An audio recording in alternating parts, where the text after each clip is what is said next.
All right. Fact check this podcast, and today we have part two of the new right.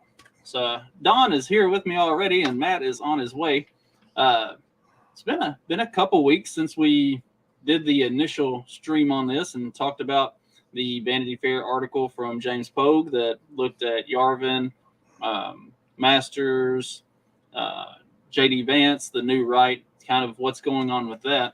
And there have been a lot of other conversations that have happened over this time since we initially talked, including my buddy Carlos, who came on the show for a bit. Carlos did an interview with James Pogue, which was really excellent. Head over to Los Libertinos and check that out if you haven't had a chance. So, Don, having had a couple weeks to mull this over and maybe think about stuff a little bit more, let's you want to recap a little bit kind of what we had talked about last time, and then we'll kind of look at some of what's happened in, maybe, I don't know if I want to say in the world, since there has been a lot of stuff that's not related to this per se, that's happened in the world, but there have also been some primaries that have gone on over the last several weeks, and different candidates have come out on top or not in all of that, and we can kind of kill a little time with that while Matt gets his camera issues sorted out. So, primarily speaking, to watch the last episode, you can watch me have 2 hours of internet issues. That will be the most important thing about the prior episode. But I'm back in the studio now, so thankfully that should hypothetically not happen. I say right before my power probably goes out or something. But there was, there's a little bit of distraction that goes on there, mostly because we start talking about interviewing the guy that wrote the article, who, I am, as ever, horrifically bad with names. But no less, it's a lot of us talking about how, despite that this is somebody who is not a fan of the right pretty clearly, they don't go out of their way to make it a destructive article, which unto itself is nice. It's somebody from the left who takes at least a real examination of what the right is doing, as opposed to just what you would expect, which is they're all double-headed Hitlers, and therefore they must be purged from society, right? And then we move a little bit into what you can do from here, how it is that you can do something productive with life, politics, etc. And I think that's basically where we closed out. I think I missed a little bit in the middle due to aforementioned 2-hour internet issues, though. Yeah, and I think a lot of what we covered in the middle was sort of how we've seen this new right take shape over the last year or so, like since the 2020 election, and some of the shifting of trying to think of the best way to describe it. It's a shifting or sort of a delineation between this new right and the Yarvin, JD Vance, like that, Peter Thiel, that sort of sect, versus like the more establishment, traditional, really rhino-ish GOP, and even like the Trumpian GOP. Those have really kind of split themselves in some very real ways that I think a lot of people, like just from conversations that have had over the past few weeks and seen and heard, I don't think people necessarily understand the difference between this new right and the like MAGA right. I'd agree with that. Though I would suggest that all of this is what Growing Pains looks like. Because the right, at least in the United States, and from as far as I can tell in every Western country, has effectively had the vote blue no matter who as their policy, right? Well, you got an R next to your name, at least you're not a Democrat, right? And that's, what's the end result, effectual difference? Probably not much for a lot of these people. Lindsey Graham was based for about 90 seconds in 2018, but other than that, he's been garbage for his entire career. And The reality is, though, he walks out and he, holds a Bible at any point in his life, and he goes, well, but we better protect American values, and everybody pays attention for 20 minutes in election season. Is like, well, that guy said American values, therefore good, and then no one pays attention to what he's doing. We all go back to our lives that we actually have, and the right figuring out after like 100 years, figuring out that like, hey, maybe we should pay any attention to these people, figure out what the hell they're doing, is producing a lot of being lost and grabbing on to anything that comes by as fast as possible, as long as what it's not is the turtle, or cocaine Mitch Turtle, or Lindsey Graham's, or Mitt Romney's, or any of those things. And some of that's just gonna suck. Some of it'll be good, but some of it is just gonna suck. And there's a simple reality to this, that the left has been playing this game for real for a century now. And what the right has learned is that it doesn't matter what you do, as long as when you're in front of a camera, you say the right thing. And that has produced all of the people that we all hate. Right. I mean, like Dan Crenshaw, when he initially ran, he didn't seem like he was terrible. And then what's the Michael Malice saying? Like, eventually they all become John McCain. Like, that's even Tucker Carlson referred to Crenshaw as Eye Patch McCain. Yeah. Like they somehow that has happened. Matt, how's it going? Good. How's it going, guys? Sorry I'm late. Oh, no problem. So then my buddy Corey here, he says, when was Lindsey Graham based, coming from a lifelong South Carolinian? Yeah, I think Graham had like a couple moments during Trump's presidency where he wasn't terrible, but otherwise, that's what you expect from the GOP is kind of what you get a lot of times. So that's why this new right is kind of intriguing. I wasn't kidding about the 90 seconds, right? It wasn't all at once. It was like 20 here, 20 there. It was right at the point where Trump was at the peak of his power, and it was not necessarily clear whether the tides had actually changed. When it seemed like there was a good chance here, that seemed most likely that Trump was going to be reelected, that everything was starting to shift, the economy was picking up steam. All of a sudden, Lindsey Graham was now suddenly he's very much a Trumpster, and he was talking a big game.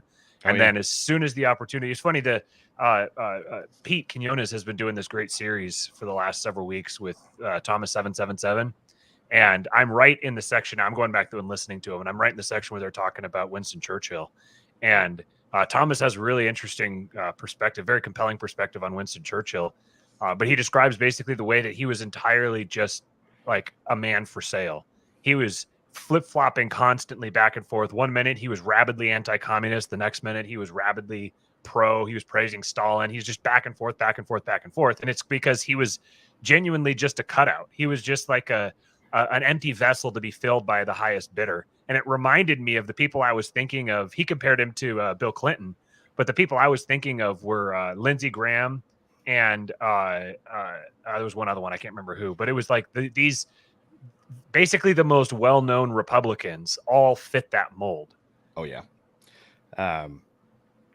It's what we have allowed them to be, right? Nobody, now we look at the even Romney, who has held that seat for 4 years now, right? Like I think he's in his first term still, but we'll never unseat him.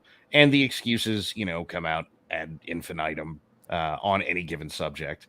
And we don't do anything that makes them think that any of this will be a problem for them, right?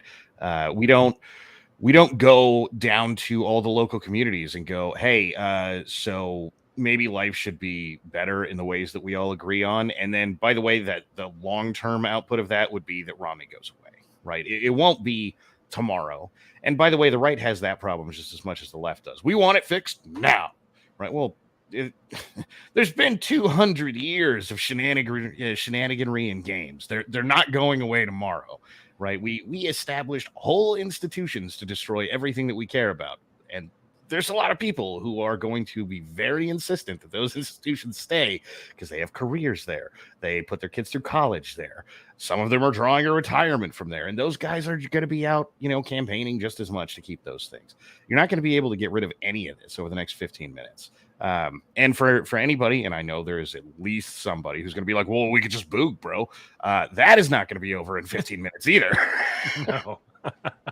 It's funny. I was thinking the other day how when I've been very guilty of this myself in the past, you watch these riots that'll happen where whole cities will be taken over by as you put it, shenaniganry, hooligans taking over the streets and rioting. And there's always some Republican type who will say something along the lines of, well, I don't have time to riot because I've got a job. And that actually epitomizes the relationship between the right and the left in American politics, because the left makes politics their job. They make it their career. So they have time to dedicate to the things that actually move the needle. Whereas the right has this perspective where it's like, we're going to show up and we're going to establish a system. We're going to instantiate it. We're going to put it in place. And then we're just going to dust our hands off and we're going to go back to our lives and expect the system to run itself. And this is where they always get their foothold in, because there's nothing a leftist loves more than a good bureaucracy. And they're going to expand that thing out, and then they're going to warp it and twist it to their own ends. And it will be their sole focus that they dedicate all of their time and energy to. So this is actually a weakness of the right, that we have lives apart from politics. That's a weakness. There needs to be people whose sole dedicated focus is sustaining the political system and preserving it from intruders. So this is the thing I ran into a lot over the course of the past half decade or so. If you are that person and you are even vaguely right of center, everyone thinks you're a weirdo, including the right. It's like, well, bro, don't you have like a career to get to? I'm like, yes, this is the thing that we should be doing, right? Because these people, they're coming for every damn thing, right? If you like the socks you have, at some point, these jerk offs are going to show up and be like, those are assault socks, and we need to ban those socks. All right. And that sounds ridiculous, but look at what they've already done. And by the way, for anyone who works in trades or any of the things that normally make conservative people, look at your safety equipment. Right? 100% guaranteed you have to wear some piece of safety equipment that is inferior to something that you would have bought on your own, but OSHA came down and told you have to wear this one, right? And it happens everywhere all the time. And if you think it won't be for socks, well, even if in the end, the way that they do this is go, well, maybe 25,000 different kinds of socks is too many. We could be much more efficient if there was only one, which is peak Venezuela, peak Soviet Union, peak Mao's China. I mean, they are coming for them. And it sounds stupid. Who would do this? The left. And they will do it. I don't care what the subject matter is, how you raise your kids, if you can even have kids. By the way, they're pretty openly talking about it now. Whether or not you marry X or Y person, any of these things, religion, God knows they've been coming for that since there was a left. So it doesn't matter what the subject matter is. They will come for you. And I don't know if it's because they get bored or just because at some point they go, well, we don't quite have enough control over these people. But whichever it is, it doesn't really matter. In the end, they will come for you. Right. Right. Ultimately, any level of autonomy that you have means that you have the opportunity to delineate from whatever they have determined is the best thing for you. So they have to, at some point, take away that ability to delineate yourself from their prescribed whatever. So on all of that, looking at the comments as we go, something that we're talking about with, the fact that it is going to be kind of a slow burn, that you're not going to fix it all in 15 minutes. You got Masters in Arizona. You've also got JD Vance, who won his primary in Ohio. Like, you are starting to see some of these. And again, it's happening slowly, but it's starting to happen where some of these new right candidates are starting to get a little bit of traction, are starting to get their name out there and actually get seen. Now, there has also been, I saw an article from the Washington Post that I think I shared with y'all that it talked specifically about J.D. Vance's win in Ohio, and it said that MAGA was the real winner of the Ohio Republican Party. Like that is going to be the rallying cry of the left for all of these new right candidates, is that even though there is a real delineation between this new right and the MAGA right, they're going to lump it all together. And the average American is too either removed from it or just too dumb to put any amount of effort into looking into it beyond, okay, Washington Post runs a headline that MAGA is the real winner in Ohio. Vance must be a MAGA guy candidate. Yeah, and so he's our enemy, and it's So this harkens back as repopularized, I guess, by Razor Fist. There's this commie in a library in like the 30s or something, and he's, dear communists, what you should do is equate your enemies with something that is already terrible. So anytime you disagree with someone or someone disagrees with the Communist Party, call them Nazis, because everyone already knows Nazis are bad, right? And they've been following that playbook until they had something that they had equated so well with Nazi for the left that they don't have to say Nazi. They say MAGA, right? Trump, fascist. DeSantis is a fascist, right? And that's never going to change, right? I don't care what is going on in 100 years. The leftist in any discussion will be standing there talking about how to give Freedom Tunes a little bit of credit here, I guess, credit.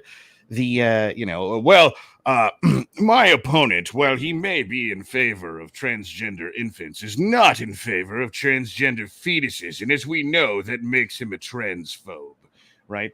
And that's how it will always be.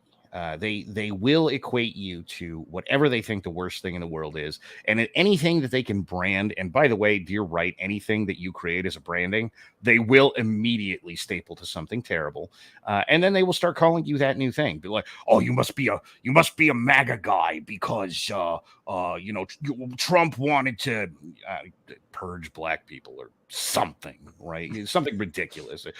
He's gonna murder all of the black people, even though he's the only president in history to send the FBI to Chicago to stop black people dying.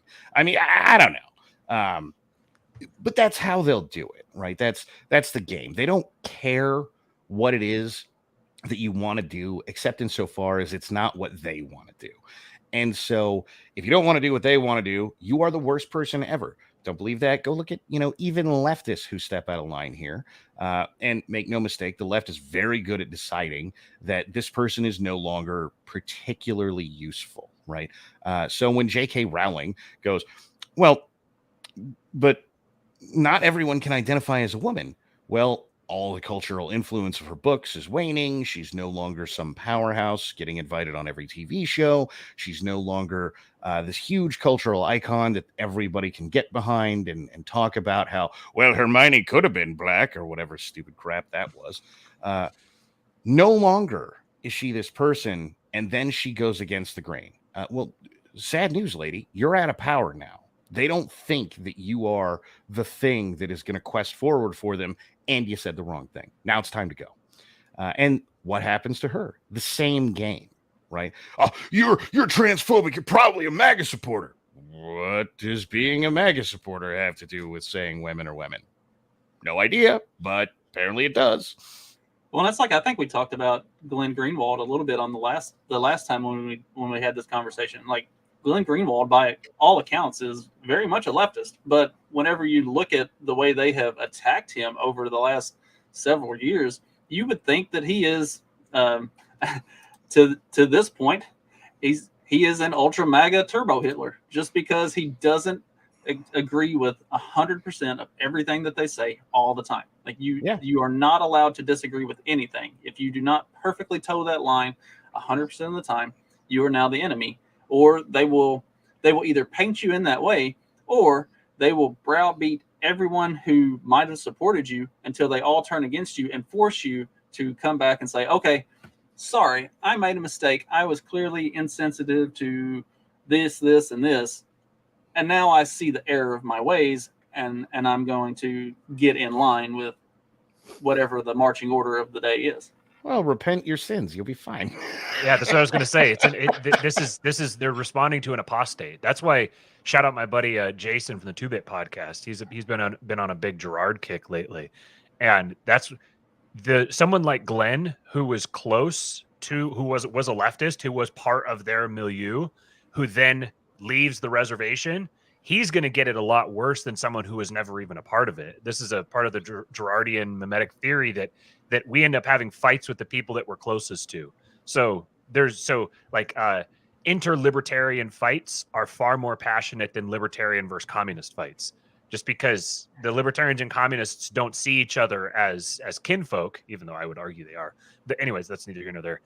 They don't see themselves as kinfolk, so they don't fight as rabidly as, say, a minarchist and an anarchist would.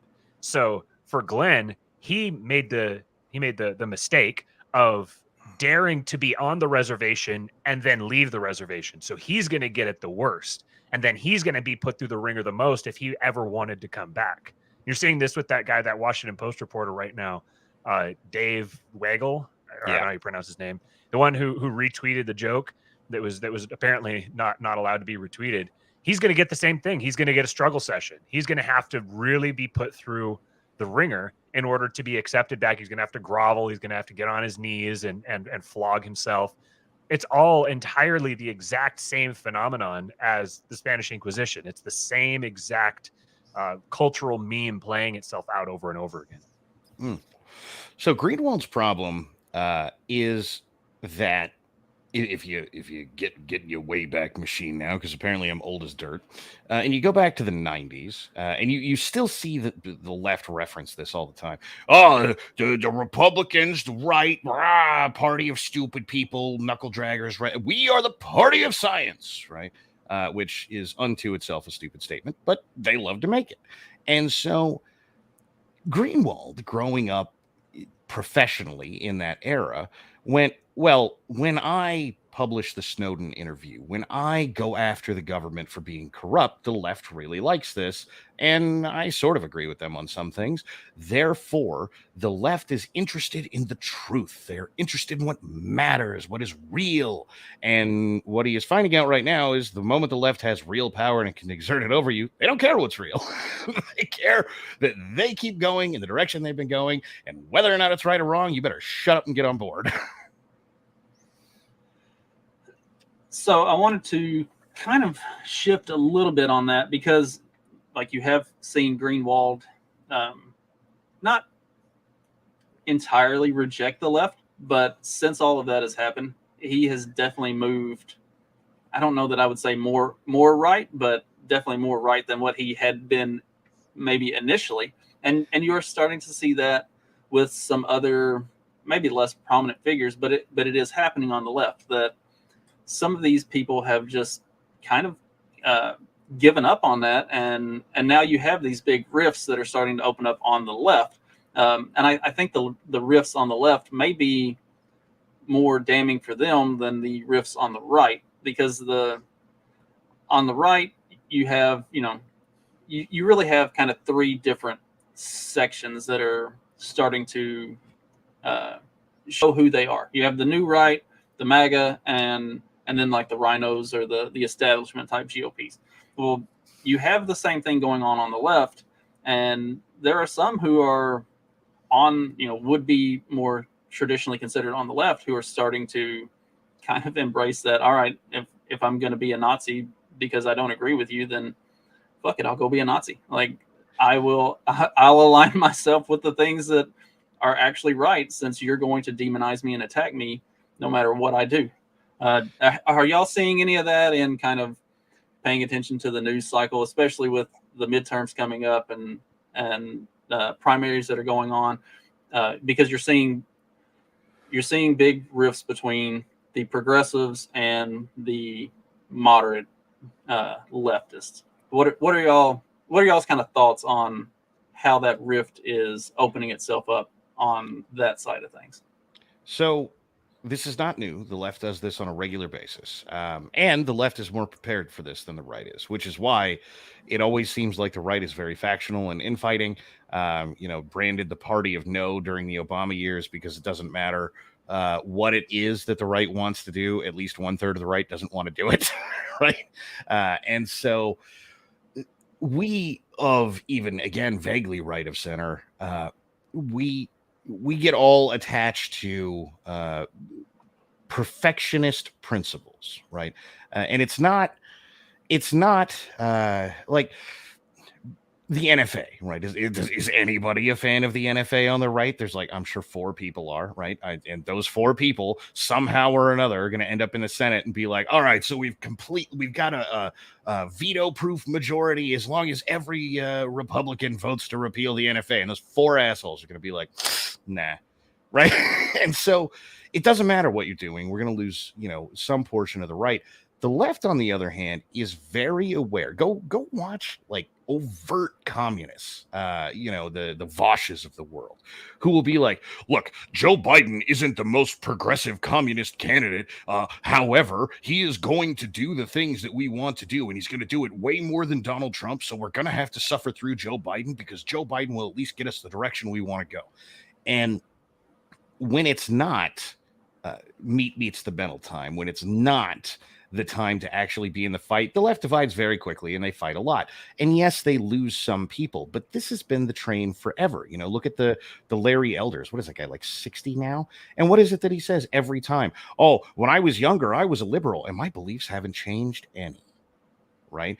When the primary person I can think of that this doesn't apply to is Sol, who was like, yeah, I was an overt communist till I worked for the government, and then to hell with that, they're wrong about everything. But everybody else is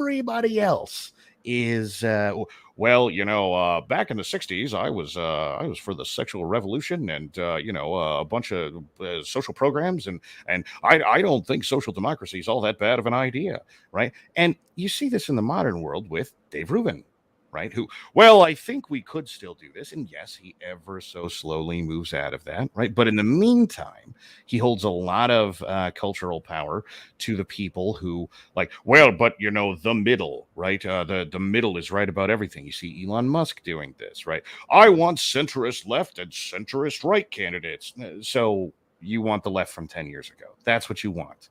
Right. That's all you're asking for. You want Bill Clinton back. You want, the various idiots of that era who go, as long as it's the economy, stupid. We need to have good economic policies. But have you considered it's a hate crime to punch a gay person? Like, well, is it?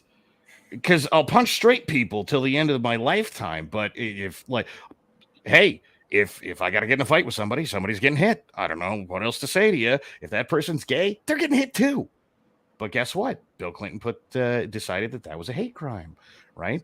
And so, yes, they keep moving, but they need to not do it so publicly, right? That's what everybody's asking for. Whether they mean that or not, that's what they're asking for. Because Bill Clinton did that very quietly. Right. Nobody even remembers that he did this, but they remember that he was there for the internet exploding.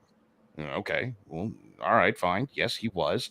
Nobody remembers that Bill Clinton is probably the one who caused the housing crisis in 2008. Yes, a bunch of Republicans brought it up from 2009 to about 2015. Like, hey, you can't just give loans to people that suck. You can't.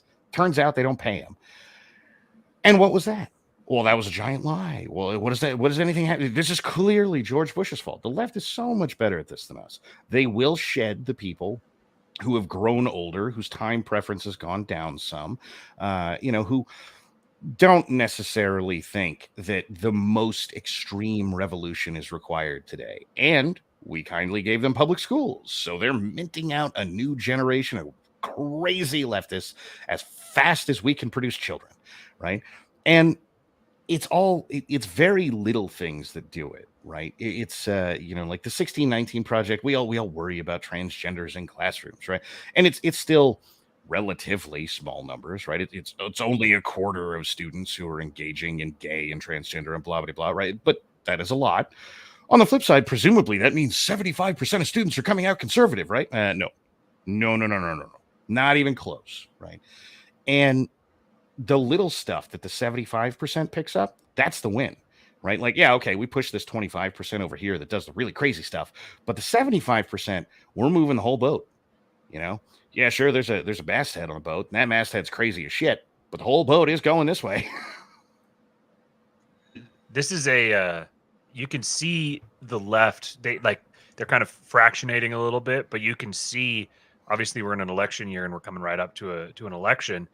And I think this is probably one major reason why all of a sudden you have this coordinated campaign on mass shootings. Mm-hmm. It was for years, it was just completely out of the news cycle. And they're even now, you'll see these tweets every few days now. People are saying in the last 3 days, there's been 12 mass shootings. And so like the shootings are there all the time. They're constantly happening, but just some of them just randomly wind up becoming the trending news cycle issue for a week. And part of that is coalition building. That's the thing. That and abortion are like the things that will always bring those mushy centrist type, the Dave Rubin types. It'll always bring them back into the fold. Ultimately, maybe not Dave Rubin because he's staked out his own position, but the kind of squishy moderate types who are like, we just want to go back to 10 years ago. But this is really this is the source of the left's power. This is how they continually move things forward, is by never settling. There is never going to be, they know that a culture is never going to have some kind of organic stasis where we have just arrived at some level of just a stasis where we can just stay here exactly at this point and just never change, never evolve, never adapt, never progress in any direction. That's never going to happen. That's not how human civilizations and societies work. There's constant adaptation and change. So in a democratic environment, the way to maintain power is to constantly seek to upset whatever the current stasis is, constantly drive forward, constantly be pushing the envelope and expanding things outward, because they have a constant source of new blood. Every year, you get a whole new bunch of 18-year-olds who are now able to vote. They have, and the people, their new blood just happen to be the people who are, one, the most impressionable, the easiest to manipulate and to coerce if you have control of popular culture, and the people who are the most in tune with popular culture. So the old people, who are the ones who are more likely, people naturally get more conservative as they age. The old people, who are the ones who are going to be the most inclined to hold on to the stasis, they're just by default, they are going to age out. They're going to be gone. So the way that the left took hold of the universities and by default the rest of the public schooling system, this is the source of their power, because they're always going to get new blood brought into the system, and they can actually use this fractionating and kind of squabbling to their own advantage, because it gives them wedge issues to consolidate the core of their base around. Because when it comes down to it, you're going to get one of two choices. This is the two-party system. When it comes down to it, you're going to get one of two-party choices. So it doesn't matter what people do in the years leading up to that point. When it comes down to it, you just have to force people to your one choice. And that choice could be anywhere along the spectrum. But as long as you control it, then it doesn't matter what people did in the years leading up. So I'm talking about the university system and like the way they really just completely took that over.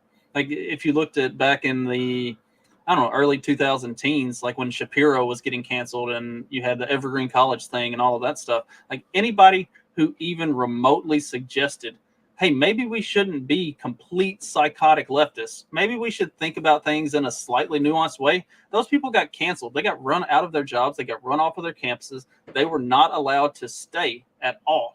And they're, the coddling of the American mind. Where like the authors of that are by no means right-wing in any way, but they really do a good job of explaining how like the left just completely demonized anybody that was not willing to go wholesale on the most psychotic, progressive everything on college campuses. Like you either align with it perfectly or you don't have a job anymore. You are kicked out of academia effectively. Yeah. To piggyback, I guess, off of what Matt was saying, a good portion to the earlier demonization discussion, a good portion of the way that the left gets everybody in line is that it doesn't matter who's on the other side of the discussion. They are the worst person on earth. And the best example of this in human history, probably for all of time, will be Mitt Romney, who, per Joe Biden, is going to put you all back in chains. Mitt Romney marches with Black Lives Matter Romney is going to put all the black people back in chains, right? Come on. This guy, being very generous to him would be to call him what he has been called for years, which is a wet blanket. The man is a freaking leftist, but he's a Mormon. Therefore, he must be right wing because he, at least superficially, adheres to some sort of religion. And this is the game they play, right? So one of the benefits of having your constituency be very high time preference is that they also have really short memories, right? They want things and they want it now. And part of the benefit of my youth, right?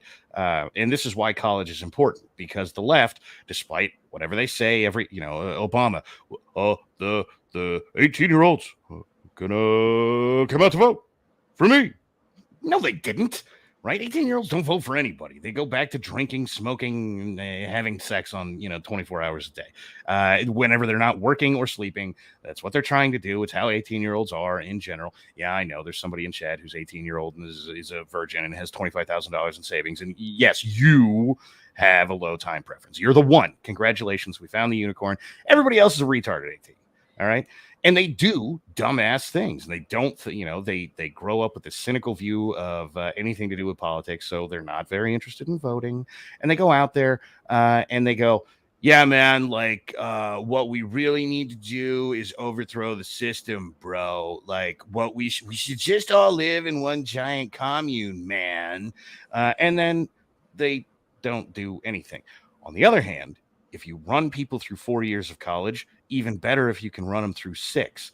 That moves you from 18 and 19 in high school graduation out to 22 to 24.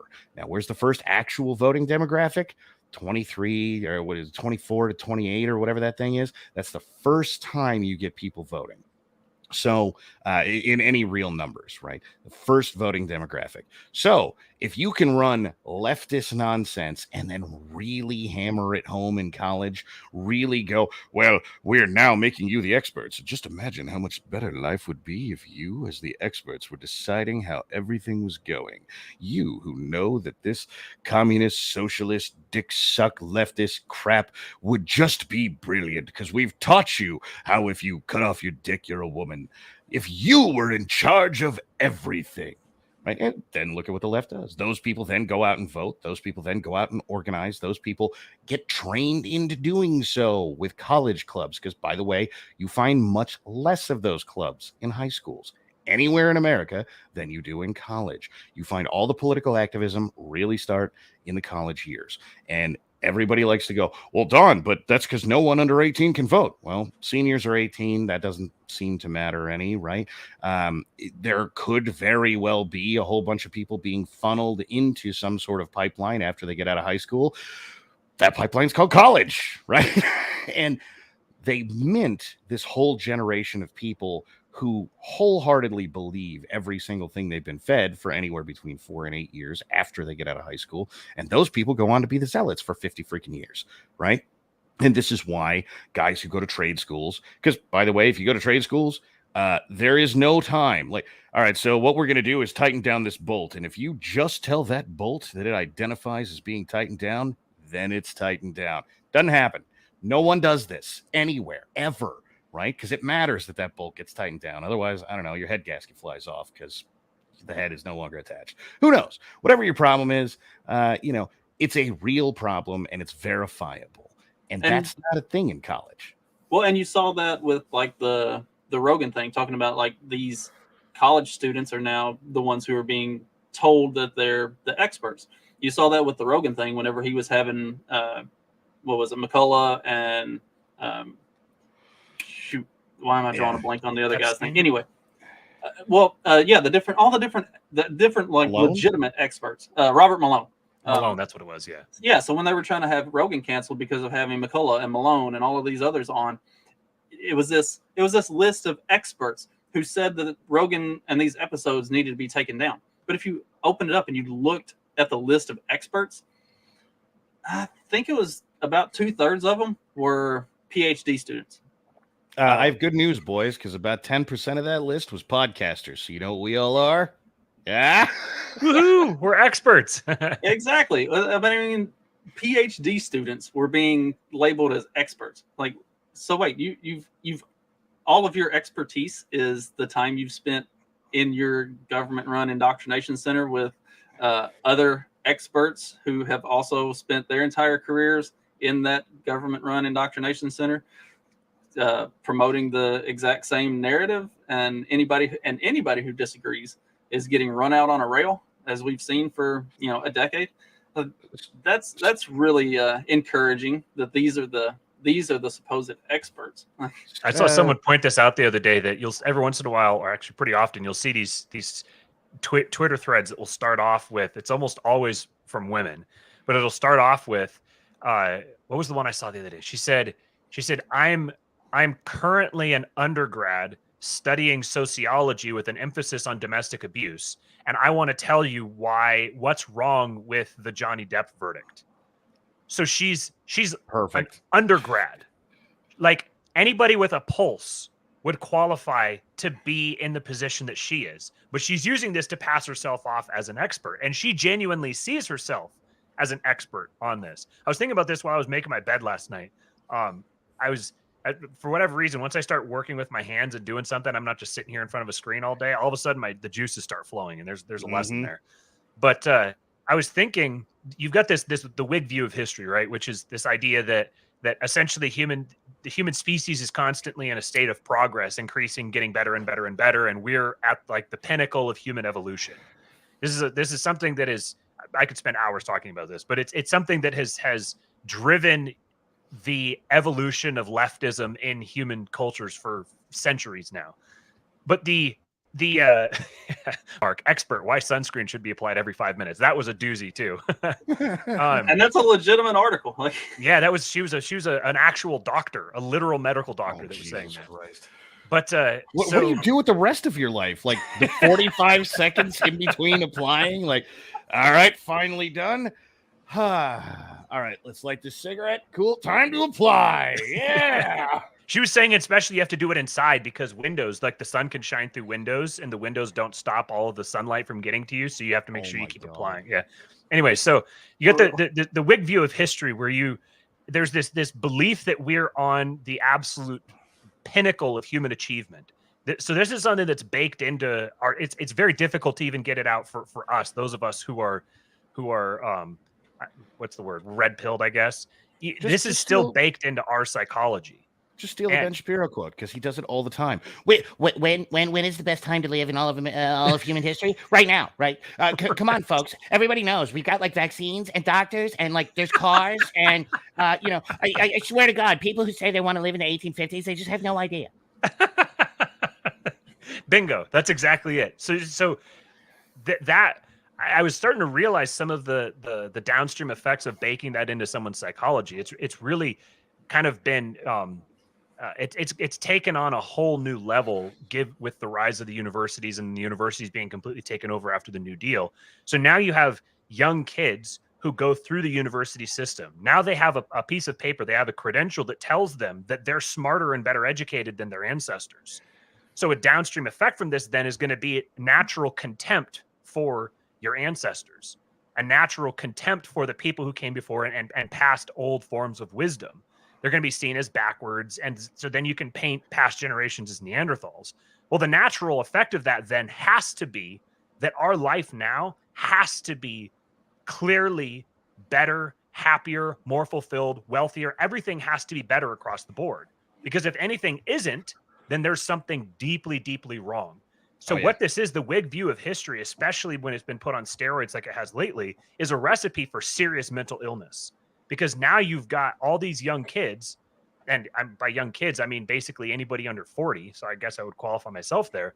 But you've got you've got all these young people who have had it baked into them that everything about life today has to be objectively, measurably, significantly better than any time in the past.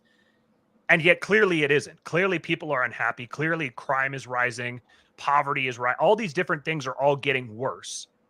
And there's this sense that everything that we're steaming down a hill toward a cliff, everyone can feel that. Everyone can sense that.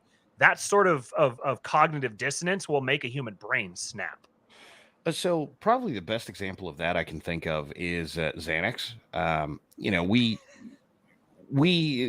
God, I forget, antidepressants, right? We prescribe these things at a rate that is just absurd. You know, half the country or something is taking at any given year, half the country or more is taking antidepressants in some fashion.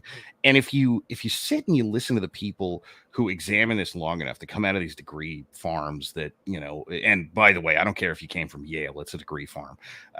You know, they sit there and they recognize the problem at some point. They go, well, man, we really are prescribing these at a high rate.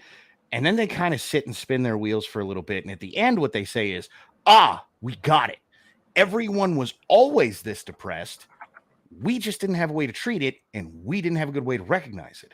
And so in 1910, when we didn't prescribe antidepressants to anybody, everybody was depressed, 60% of the country, because we still haven't got to, 25% or whatever, 60, 75% of the country was horrifically depressed. They just had to live with it. And now we're solving the problem, as though that makes any sense at all, but it is the conclusion they came to.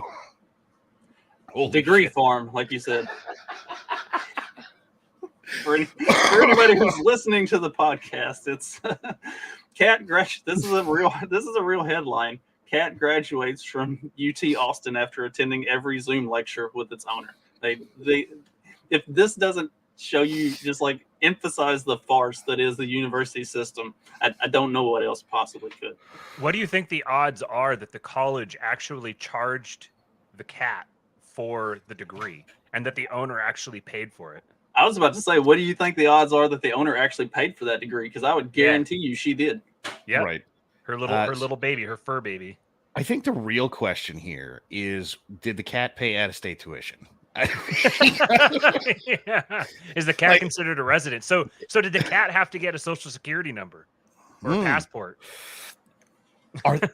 When they forgive student loans, are they going to remember to forgive the cat's loan? Only $10,000. This power of the universities, though, is why I am fully behind anybody who's talking about anything having to do with bankrupting the universities.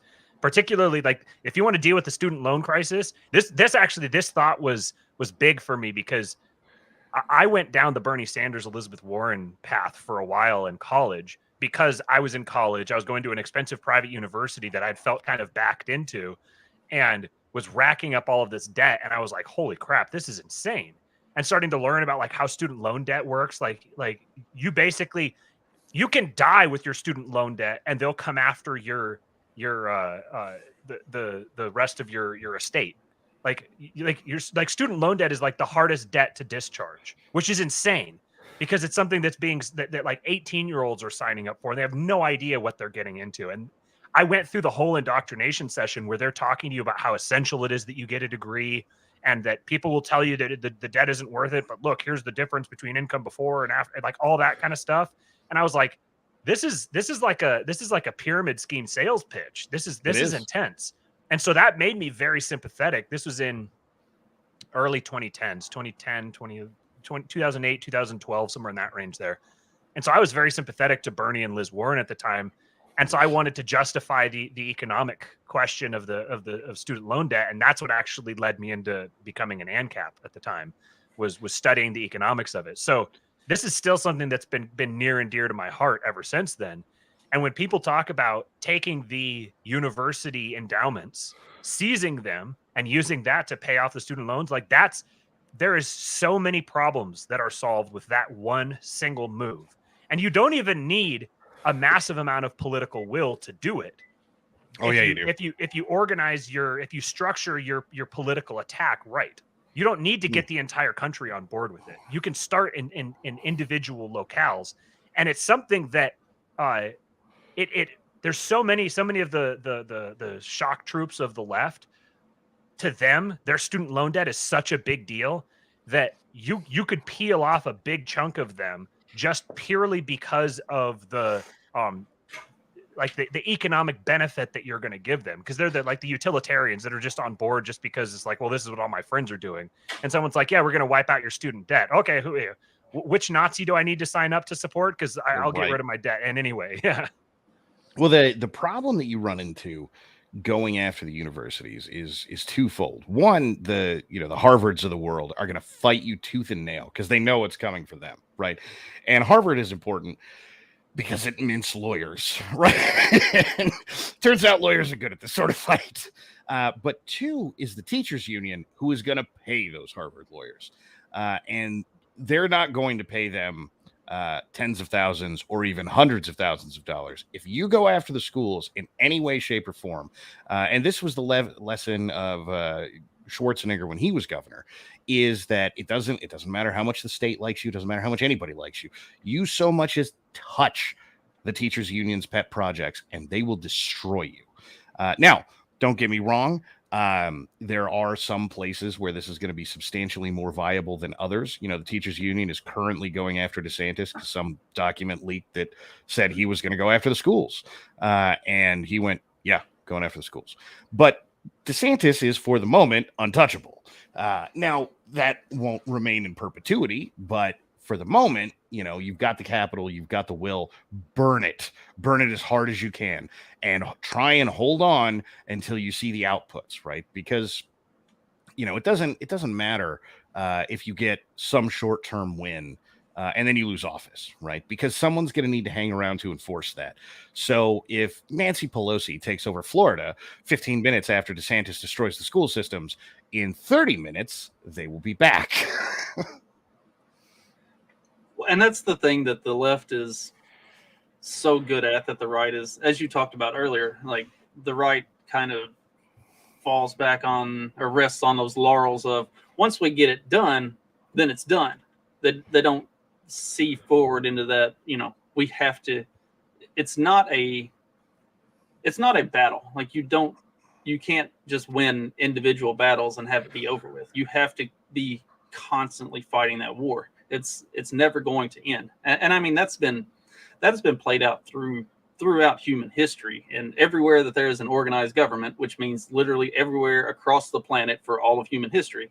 If there is an organized government, the people who understand that it is a war, that is not a series of battles, they're the ones who ultimately keep power and dictate the course of human history, as opposed to the ones who just want it to be, for like Pete's term, Ancapistan in your head. You want to win it now so that you can have this thing, but if you're not actively fighting for that thing, then it'll be trampled as soon as you stop fighting. Like literally, as soon as you're not fighting actively for it anymore, then it's gone. It's lost to you.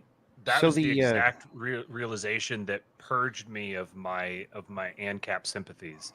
It was the realization that no matter what your social structure, you're always going to have evil people who will set their entire life's goal being take over whatever the political structure is. Whether you could privatize the government, you could do whatever you want, you could eliminate the government, you could do whatever.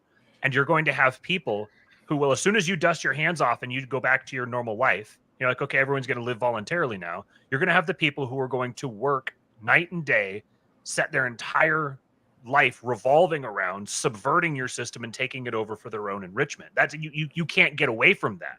So if you're, as Pete says, living in Ancapistan in your head and you're trying to fight for a vacuum, then that's indistinguishable from fighting for the people who will fill that vacuum. God, that makes me feel good. You are fighting with them. You are affected. This is why I say libertarians and communists are indistinguishable. They're on the same team functionally at the end of the day. Because if you're fighting to just eliminate the power structure, you're effectively fighting for the people who are going to build the new power structure in its place. So you need to have people who have their entire life set toward fighting to first build and then keep an ethical, moral, good power structure. And to do that, you're going to have to put boots on throats and push people down who would seek to subvert it and seek to overturn it. Real quick with the Florida thing, did you see Anthony Sabatini's legislation that he just announced he's putting forward? No. It would make parents taking their kids to a like drag queen story hour or anything, any type of sexual thing like that. It would be a felony and they'll lose their parental rights. Oh God, I love this guy so much. Oh, he is so good. Right. Yeah. So that's the we can just establish this voluntary society, and then everybody, and then we can be left alone. It's like, okay, the people who want the voluntary society, or who are even okay with just being remotely not psychotic, yeah, they'll leave you alone. But they're not the problem in the first place. Yeah, Right. they're not the problem to begin with. Like, those aren't the people you're fighting against. Yeah, if you put the three of us in a vacuum, right, like on another planet, and it was just the three of us, there's a very high likelihood that, you know, we'd all take our third of Mars and we'd all just hang out and occasionally talk to each other and trade whatever we had, and life would probably be pretty good. But we all have very similar belief structures, and we don't really want what the other one has. We're all happy to build what we got. We are not the people who are like, hey, so we need to put your kid on puberty blockers. Right? That's right. And anytime you make the argument that, well, the way you're describing this, that's not how the nature and the history of power actually works. right. And they're like, well, yes, it is. Because if you look at this one little country out in the middle of nowhere that has 700 people, it's like, okay, that's not the nature or history of power. That's the exception, not the rule. Like, what is the exception selection that proves bias, the and rule. how does it work? And then to play with the analogy here, with the you know, we each get a third of Mars. Well, eventually, presumably, we're going to have women there, so we're going to procreate, and we're going to have children. Our children are going to have children. Our children's children are going to have children. Our children's children are going to have children. Whatever you're building today is going to have to somehow survive these sustaining generations. It's funny. That's exactly where I was going next. if you want your great minds here, if you want your if you want to ensure that your existing structure, this is what all the right-wing people want. They all want the existing structure to remain. They want this stasis that they've established. Like, they want to write their constitution, pin it up to the wall, and then have everyone for future generations all respect that. Well, how do you accomplish that? How do we ensure that our grandchildren 10 times removed maintain the same type of relationship that we do? You need to have a belief system that transcends generations, that my great grandchildren can subscribe to, that your great grandchildren subscribe to, and yours that we all subscribe to. And it's a timeless social technology that will ensure that in the same way that we exist in peace and harmony with one another, they will exist in peace and harmony with one another. Because if that can't happen, then everything else that we would be working for to try to maintain our third of Mars, our three-way split of Mars, is going to be pointless, because it's going to disappear a couple generations from now. Mm-hmm. And this was the thinking that led me back into the church, realizing the necessity of having a timeless, generation transcendent belief system that is true to reality, that my generation and following generations can all believe in, knowing that we believe the same thing, and that we're bound together by the same values. It's a real requirement, because, you know, and this is in the world of things that the new right says at the moment that just pisses me off is basically anything that's written down. They're like, it's null and void anyway, right? Like, well, it's null and void because no one is standing up for whatever it is, right? And much to the chagrin of a bunch of people, I made the comparison between the U.S. Constitution and the Bible. If you go to any of these like really progressive churches, what they're talking about has nothing to do with the Bible, right? Like, well, Jesus said, "Be kind to your friends," and so that means put children on puberty blockers and let the gays suck all the dick they want. Like, he said a few other things there, just so you know. Yeah, I always love well, that's not the Jesus that I read about in the Bible. Like, what Bible did you read? Like, Yeah, right. It feels like we got some different texts there, because Jesus wasn't about just let everybody do whatever they want. Jesus was about calling a spade and holding people accountable for their own actions. Suddenly we've turned into we're getting into a sola scriptura critique here, apparently. Because when you just have writings, apparently they can be interpreted in a whole bunch of ways, and you need to have an associated tradition that informs how you interpret those writings. Yeah. So one of them things that I've been trying to convince people, specifically of the right of for years, is that you can't make an honest rule that dishonest people are going to follow. You can't do it. Right? It's not a thing. I don't care if you handed down only 10 commandments that were all pretty clear. Somebody somewhere is going to be like, I think that one means the precise opposite of what it says, right? And the same problem exists in every traditional text that has ever existed. And I don't care where you are or what time you were in. Somebody somewhere goes, that's inconvenient for me, so it means the opposite of what it says, right? And go wherever you want. There's a reason there's a King James version of the Bible, and it's not because he was happy with what the text said, right?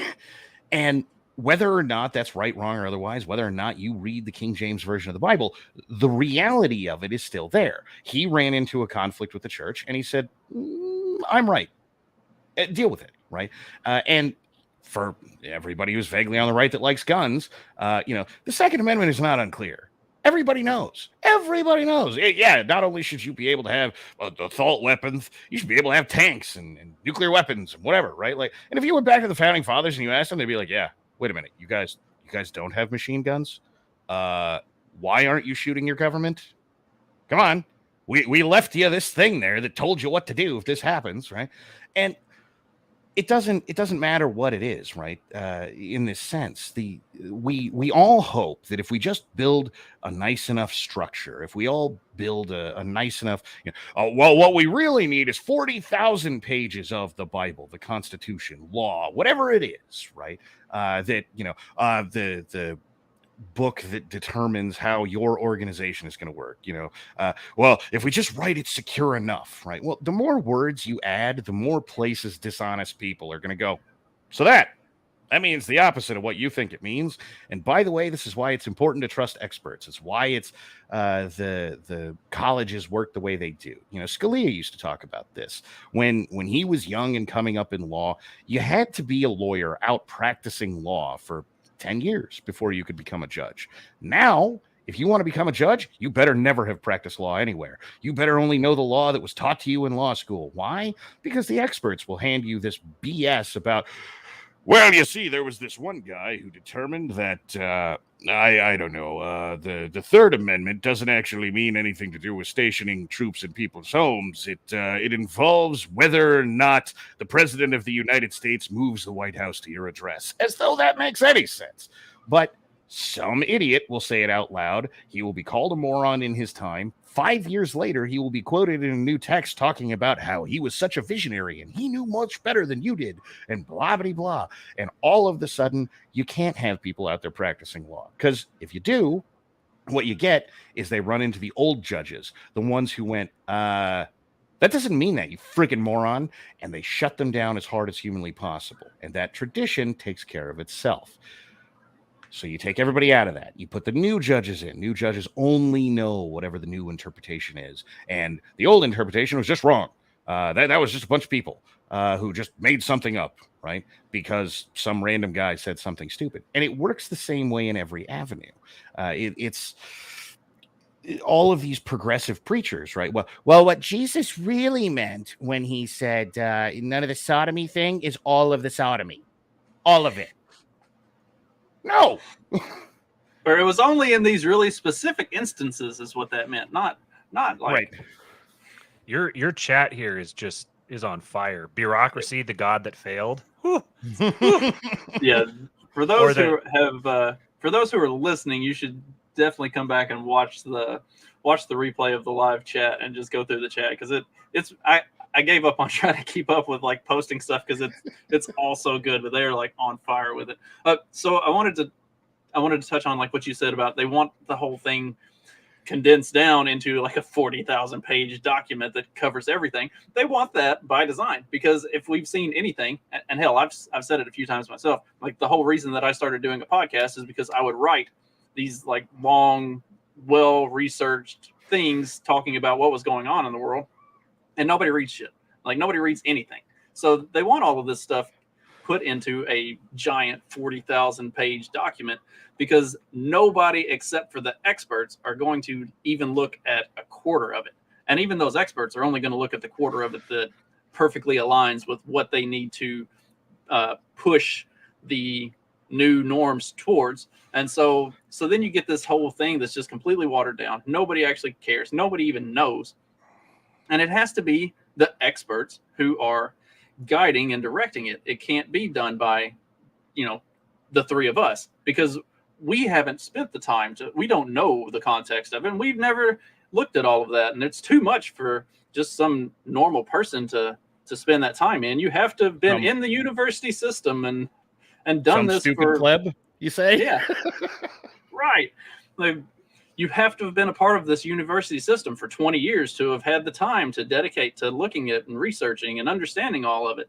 And so it tries to remove any level of authority from anybody who's not been given that title of expert or whatever. Yeah. Oh, this is the point, right? Because if you create a system of experts and a peer review system that all it really does is quote people who came before, then you own all of the discourse, right? All of it. It doesn't matter what, 2 weeks ago or something, we decided that AI can figure out who's black or white based on x-rays. And yet, somehow or another, this is impossible. Human beings can't do it. There's no possible way, right? And that is because all the experts came down 20, 30 years ago and said they're exactly the same. There's no difference of any variety. Like, well, do black people get sickle cell anemia more often than white people? Just curious. Well, maybe, but they're exactly the same. But they're not, presumably, right? Like, the statistical differences exist in physiological features, therefore, they're not the same. What does this mean? Well, I'm sure that's up to the interpretation of every single person who's ever been mad about any subject ever, and I'm sure I have nothing to add of any variety based on what you already think, but no less. What we can determine is that they're not the same, right? Presumably, all of us crackers are not the same either. Who knew? Well, I mean, it's like whenever archaeologists dig up bones and they're like, that's a man, that's a woman, and then it's suddenly, no, there's no difference between men and women. That not even sexist. How dare you? Yeah, they were both trans. There's no way you can prove that they were. There's no way that you can prove that that was a man or that was a woman, because you don't know how they identified. It's like that's not how science works. Sorry. There's actually a correlation between the rise of scholasticism. Sorry if Andrew is still watching here. I'm not deliberately trying to trigger the Thomists in the room, but the rise of scholasticism actually correlates with this rise of a self-appointed priest class.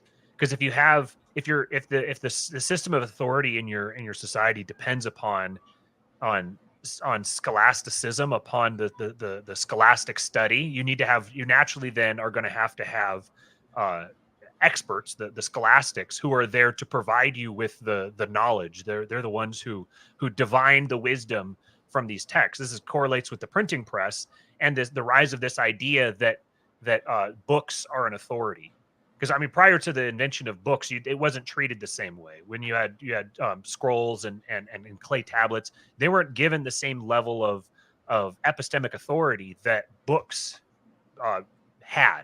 Once you could mass produce writing implements, and anybody could read them, anybody could have a book. Now you've created a new vector for power, because now anybody can pull out some old text and start reading it and say, hey, actually this means this, and they get enough people on board with them, and they've created a social movement. Yeah. So then you have an organic priest class vector. It's like an organic vector for a new priest class to appoint themselves and to rise up. So then you need to proactively create the existing or the preeminent priest class. And one of the worst things that you can have in your society is to have the priests at the top of the hierarchy. You don't want the priests being the governors. Having that as the same people doing that job is a recipe for absolute chaos and disaster, which is what we have today. So there needs to be we need a priest class, but that priest class needs to be doing their job, and there needs to be a warrior class, and that warrior class needs to be doing their job. And there needs to be a merchant class, and that merchant class needs to be doing their job. And right now, those are getting all mixed up, and that's part of the reason why we have the chaos and strife that we do. So this is why I hate Woodrow Wilson so much. One of many reasons. All the others are secondary to this, in my opinion, because he openly, at the beginning of his presidency, said, What we're going to do is we're going to get together a bunch of experts, and they're going to tell us the best way to do everything. and from that exact statement, he created everything we have now. By the way, the output of this in everyday discourse, right? And if you are on the internet, which I presume you are if you're watching this, and you have ever had a conversation with anybody on the internet, you have heard, Do you have a study for that? right? Because what is that? That is the expert said, the priesthood class has told you X. And this has gotten, this is so bad that there was a guy once upon a time who was a leftist that I talked to semi-regularly, and he handed me a study on gun control, one of the ones that was done at the end of the assault weapons ban. And he said, see, this proved the assault weapons ban worked. So stupid me, I read the study. And what the study said was the assault weapons ban didn't do anything. But buried in there, in the just BS dicta portion was, but I personally think it could if we carried it on long enough. And he went, see, that proves that it works. And I went, he didn't even say that it definitely does. He just said he thinks so. And he went, yeah, he's an expert. Therefore, it works. And I went, that's every empirical thing that he just measured says it doesn't work at all. And if you would have just implemented it in this perfect bubble where all of the other laws that exist were perfectly enforced, and everybody in that bubble cooperated exactly the way that they're supposed to with this whole thing, then yes, it would work forever. And he doesn't even go that far. He just, well, I think it'd work. What? Who gives a shit what you think? It's the whole premise of why I started doing this show, because I got pissed off with seeing these fact check articles that said, well, actually, that's misinformation. But then when you read the article, basically it just says, yes, everything that you just said is right, but I don't like the way you presented it, so it's misinformation. Oh, yeah. It's like, thanks. It's, Cooties was great for this, right? Because all of us were out getting banned off the internet. I forget what it's called now by everybody else, but I will maintain calling it Cooties because it's freaking Cooties. Experts say that it's going to kill, 25 billion people. Like, there's not that many people on Earth. But the experts said it's going to kill 25 billion people. But that's actually impossible. What but the experts said? Bro, is the Earth flat now? Come on. You're muted, Matt. I just said, well, Yeah, exactly, right? That's the same thing that comes up in the gun control debate, is like when they talk about the number of people that could be theoretically killed by guns if we don't do this or we don't do that. It's like, statistically, that's an impossibility. Like, how are you arriving at these numbers? It's like, well, if you look at this and this and this, yeah, but none of that makes sense either. Like, where are you getting these numbers? It's like, well, we think that this is what's going to happen because of. It's like, but you still haven't proven your point. This is indicative of is that we are occupying fundamentally different realities that we don't even live in the same world, and there's no way you can sustain a polity with different people that live in completely different realities. That I mean, if we have different perceptions of how gravity works, you can't build a bridge with people that have like different perceptions of how gravity works. You can't cooperate. Right. You can't build social structures with people who live in completely different worlds. So then you have two choices. You can either segregate yourself from the others and keep them out, actively block them, keep them out, or you could conquer them and subjugate them and force them to live in your reality. Those are your only two options. There is no common ground. There is no work together. There is no building bridges. There's none of that. You got to do one of them. I have some sad news for you. You cannot block them out. Right. That's the next step. And my evidence for this is federalism, right? Because the whole point of the way the U.S. is set up is that the states will do whatever dumb crap they want, and then the federal government will basically go campaign to each of the states. Like, hey, New Jersey's being invaded. You guys want to send some troops? And what did we do? Almost immediately, the first thing we did was go, yeah, but what if the federal government like didn't do that, right? And as time has gone on, it's gotten progressively worse, right? In nearly every fashion. So what you can learn from this is you have to be the one to conquer them, because somebody is going to be doing the conquering, and it's you or it's them. And in the general, I know everyone's got their favored terms. Don, it's not left versus right. It's up versus down. It's not progressives versus, I don't know, reactionaries. It's monkeys versus chickens. Fine. Whichever one is over here and sucks, it's going to be them or it's going to be the rest of us, right? And so if you want whatever it is that you want, right? I don't care. And by the way, the left knows this very well. If you want transgender sterilized children, you go out and you make it happen. You go out and you put boot to throat. You go out and you tell the kid who goes, excuse me, teacher, maybe I shouldn't cut off my dick, that he is a transphobic crazy person. If he doesn't shut his mouth, he'll be suspended from school, and that'll get his parents thrown in jail. And if he loves his parents, he better shut his mouth now, because if he doesn't, he's going to end up in the foster system. And once he's in the foster system, they're going to forcibly cut his dick off, right? That's like you saw that the thing on Twitter where the kids being taken to the to the drag show, and the bartender asked the kid if he was gay, and he said no, and then the mom said no, he's gay. Like, exactly, right? Like how dare the kid assume his own gender orientation or his own sexual orientation without his mother's permission, you know? And this is the other thing, right? Because parents do the same thing, right? It's not any different for them. If mama and her 25 sewing circle friends all have gay kids, you better believe mama has a gay kid. That's how it is. And if dad is a weak bitch and his 25 sewing circle friends all have gay kids, you better believe he has a gay kid, right? And then what do you end up with? We all get portrayed like Archie Bunker, who, by the way, I'm sure is now Hitler, right? Because like, well, my kid, I found my kid looking at Hustler every day for the past 8 years, and I can't get this damn thing out of his hands because somehow or another he keeps getting it. I feel like he likes tits. Nope, kid's gay, right? Like, I can't get this thing out of his hand, so it's time to cut it off. Exactly, right? Now, I got you now. So all of this kind of brings us back around to the sort of the original conversation is like, so now we have the new right and the MAGA right and some of what they're doing, like talking about DeSantis and what he's doing in Florida. And while any of the Lobert types are going to be like, oh, that's authoritarianism. It's like, okay, I like that's the best kind of authoritarianism. Like that's the kind of authoritarianism that you want. That's the kind of authoritarianism that you need, and it would, will realign things in this country where we're not driving straight off the cliff at 1,000,000 miles an hour.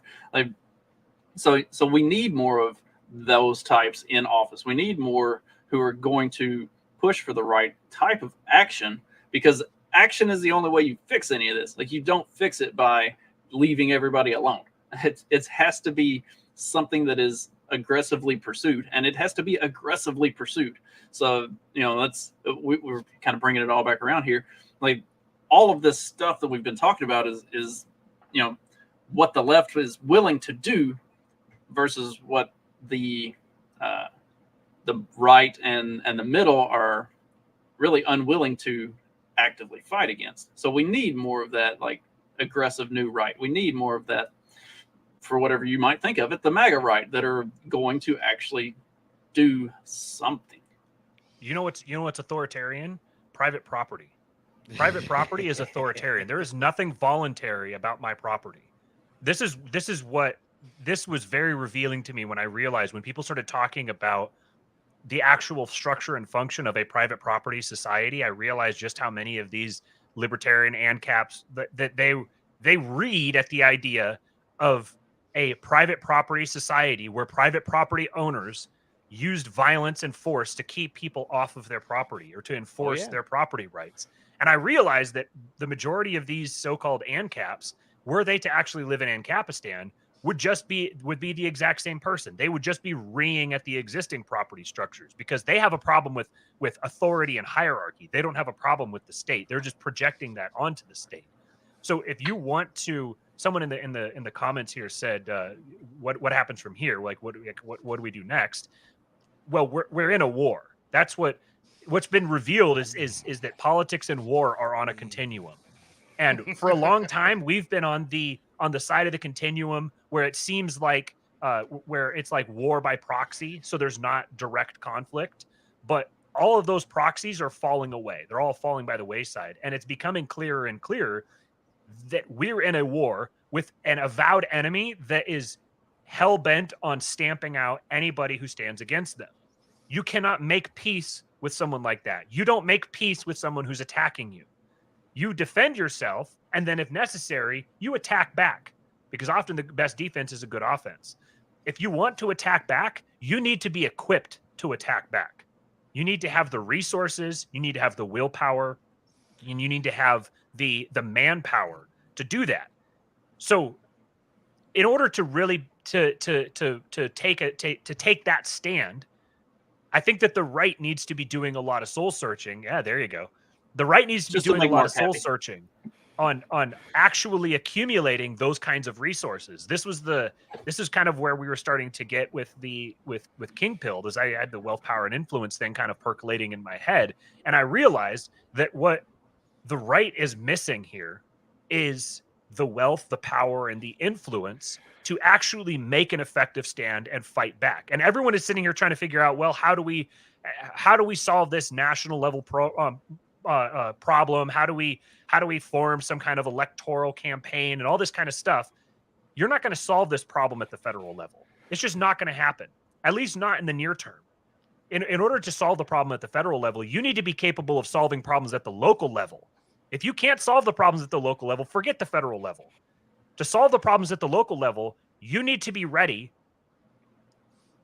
Let me make sure that I don't say something that will get like no Fed dark posting? suits at my door.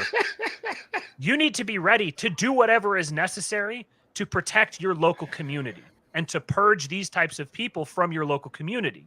They protect your private property. And if you need to band together with your neighbors to collectively protect your property, then do so. If you need to band together with your entire community to collectively protect your property together, you need to do that. But that's what you're doing. You're protecting your own private property. Forget these democratic democracy myths and focus on protecting your private property from people who are seeking to encroach upon your property rights. I'm trying to put this in libertarian terms to try to appeal to the autists in the audience. So I have now finished, because that is very similar to the speech I've been making for years. So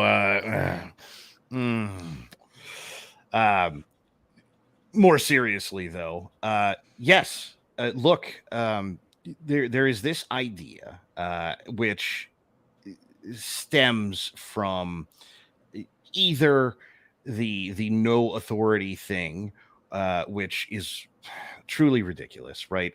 The group of people who want no authority have leaders in their movement.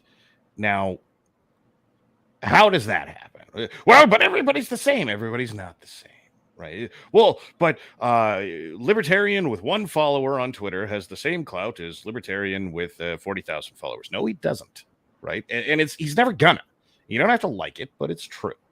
And here's the problem: is most people everywhere are sympathetic in some fashion or another. And one side here rides that sympathy like a train, and that train is coming right for you, right? So, look, if you came to the vast majority of the people who are going, this transgender thing is completely out of hand, this is ridiculous, and you went, well, I got this one kid who really has a lot of mental health problems, and we're having the kid live as a girl for 2 years to see how that turns out, or however long he decides, or we're going to have him live as a girl for a month, and we're going to mandate that month so that this kid learns that, choices have consequences, and find out whether or not this is. Most of us would go, all right, you're going to have the kid live as a girl for a month, whatever, right? But when it's you take that, and the left is so good at this, it's impossible to describe, right? You take that one kid, you put that kid at the head of this giant formation of people, and you go, everyone in the formation is this kid, right? Now, the likelihood that anyone in that formation besides that kid is basically zero, right? The rest of them are all going, oh, the transgender kids get to do whatever they want at lunch. The transgender kids get, cake every Tuesday. The transgender kids can't fail classes because it's whatever, transphobic if they do, or blah blah blah, right? You start giving them all these benefits because, well, any of this might have helped this one kid, and this is what the left does. And it doesn't matter what subject it is. You go watch them, right? All the people who are running Medicare for All speeches. Well, look at this lady, because this lady was horrendously popular when Bernie Sanders was running for president. She was a realtor, and she'd been a realtor for like 25 years, and she got cancer, and she never had medical insurance, and she'd been just fine, and it bankrupted her. And, well, I don't know what else to tell you. Maybe take some responsibility for your life, and if you want medical insurance, go get it. And if you don't, then this is the price. You didn't pay for medical insurance for 25 years. Probably should have banked that money, right? put it in gold. Put it in whatever you want to do. Inflation-proof nonsense. Go right ahead. But that lady was the prime example of why we needed Medicare for All, which, it doesn't matter where you go in the world, is primarily used for things like urinary tract infections, which, by the way, you can cure by drinking more water. All right?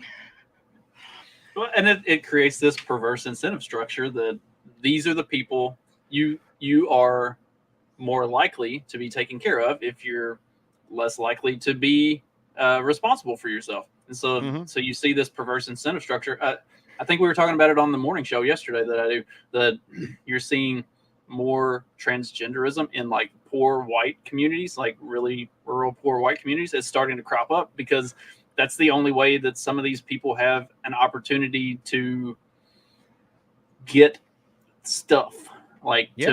That's the only outlet that they have for being a marginalized person, because otherwise you have all of your white privilege. So like you can't glom onto anything else. Like, never mind that you're literally in the lowest 10% of income in your region. Like, you have to be something that has now become socially acceptable and the thing that will get you whatever it is you want or need. And it's so, how do you fix that problem? Well, you have to actually remove the people who are creating that incentive structure in your local communities, so that these people, that's not an outlet. It has to be, that can't even be an option. So there's something that should be interjected here, because no one seemingly understands incentives, and they seemingly do this on purpose. If 0.1%, and I'm going gigantic here, of the U.S. was transgender 10 years ago, and 20% of the U.S. School population is now transgender, that's a massive shift. That's 2 orders of magnitude times 2, right? That's a ton. And yet, well, but it didn't get all of them. Of course it didn't get all of them. Nothing gets all of them, right? You don't need to get all of them. You just need to destroy, I don't know, a quarter, for example, which is basically where they're at, or a third, or a half, right? And now you have done lasting damage forever to a large swath of all of these kids, right? And it's not, and I hear this all the time, I used to hear this all the time. Don, when we were kids, we did dumb things. We listened to bad music. We dressed like idiots. It's all fun. You know what's great about dressing like an idiot? You grow up and you buy new clothes. I don't know anywhere that you grow up and buy a new dick. All right.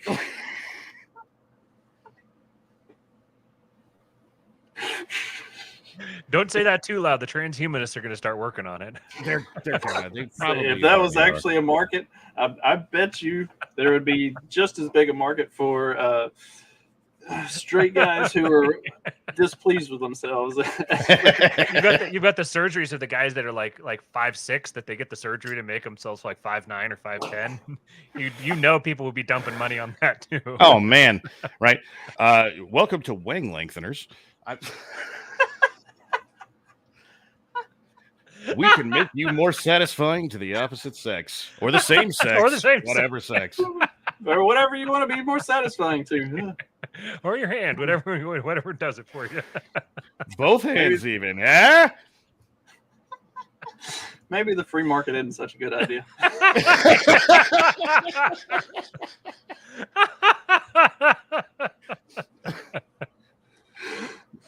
Oh man. I feel like we ought to wrap on that because that was. I mean, we covered everything pretty thoroughly, and we also got It's to like have both some fun hands with do. it too. Speak for yourself. I've been a Wang Lengthener's customer for years. I get the loyalty discount. You even got a punch card. 5 new lengthenings, you get a free inch. Eh?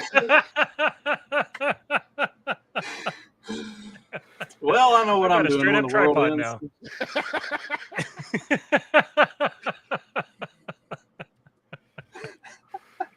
Well, this was wildly entertaining. Not just the last 5 minutes here, but the whole thing has been really good. And we talked about a lot of different stuff. But I think we covered a lot of stuff that is very important to this entire conversation.